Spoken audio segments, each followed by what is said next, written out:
So I just finished his and hers, well, a couple of days ago, and I enjoyed the show. I mean, John Bernthal is incredible. So is Tessa. I don't know what it is about it, but I feel like I should have enjoyed it more than I did. And I don't think it was bad, and I did enjoy it, but it feels like every piece was there to make this something spectacular. And for some reason, it just didn't reach it with me. It was great, but the acting was great, the story was cool, but it just kind of felt like for me something was off, something was missing. And I can't really put my finger on what it was because on paper it should have been just about perfect, but something didn't quite land with me. And I don't know what it is. I'll probably have to watch it again to figure out what it was that kind of just missed with me. But again, I thought it was great. It was a lot of fun. It was a good story, great acting. The twist was there, which, let's talk about twists. When it comes to something like that, I really enjoy when the show or the movie kind of gives you little eggs, little nuggets, little breadcrumbs, whatever it is to show you what has been happening the entire time, but you don't really catch on to it because you're not really paying attention to it. I don't know if this show did that because I've only watched it once. I usually like to pick up on those sorts of things. You kind of have to watch it more than once.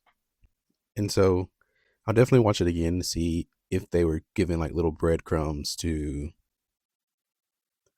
kind of show what was going on and show that it was her mom who was doing everything.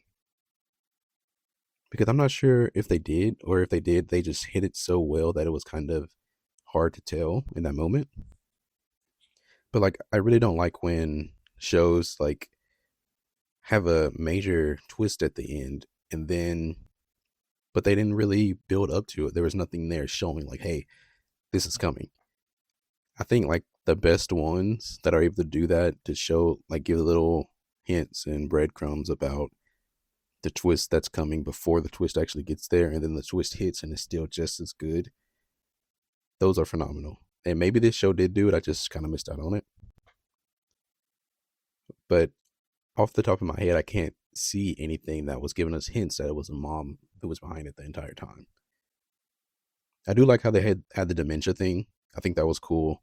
And I think that if they did have little hints drop through it, suggesting that it could be her, it's phenomenal. They did a great job. Even the way she played into the dementia and everything like that, it didn't really ever cross my mind that she didn't have it.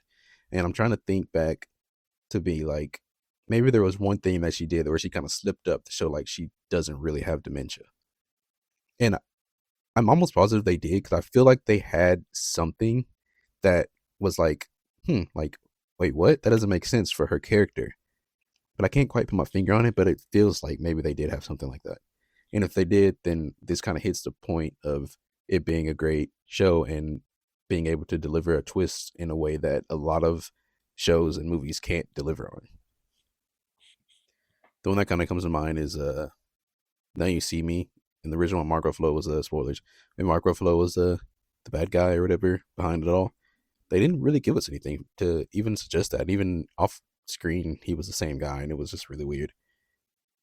I know people loved it, but I just thought it was kind of a letdown. It was a good movie, but I thought the twist sucked because it just had no build up, and it was just like they didn't give us a chance to figure it out. That's why I like when they drop breadcrumbs and stuff like that because it gives us a chance to figure it out before the big release. But then if it's done well, you won't figure it out until after the fact. And then you're like, oh man, they had all these little drops the entire time leading up, and I still didn't get it. And I think that's what makes a good twist. So yeah, I don't really have much else to say about the show. I thought it was fantastic. Acting and everything was fantastic. I think when I do go back and I watch it again and I see that they were dropping crumbs and like maybe the mom did have a slip up about her dementia that she forgot to fake that she had dementia, or or something. Maybe they showed like something else on the scene that was like, oh, that's hers. We just seen her have that in her hand, or I don't know, just something like that. I think that it would really push this over the edge to being one of the best TV shows that would come out recently. So yeah, I'm gonna go back and rewatch it one day and look for little signs about that. So yeah, that's pretty much it for this one. I know it's not as in depth as the Under the Silver Lake one, and not all of them will be. I just really wanted to make it with that Under the Silver Lake because of all the comparisons to like the other movies. I could kind of go above and beyond with it. With this one, I just kind of just wanted to talk about it really quickly and kind of get some thoughts out. So there'll be more of these. I'm watching more TV right now. I'm watching Pantheon. Is it was it AMC? AMC show. It's on Netflix right now though. It's pretty good. It's kind of animated. Well, it is animated and it's kind of good. So that probably won't be the next one because there's 2 seasons. I'm only like episode 4, but I'll probably end up watching the movie at some point. Actually, I'm also watching Agatha Christie's new TV show, so that'll probably be the next one on the season finale or the last episode for that one. So you'll see that coming out. By the time you actually watch this or listen to this, I've probably already finished it, and the episode will be coming out very soon after that. So yeah, thank you guys for listening to me. I appreciate you listening to me ramble on about TV and stuff. It's kind of cool. Later, guys.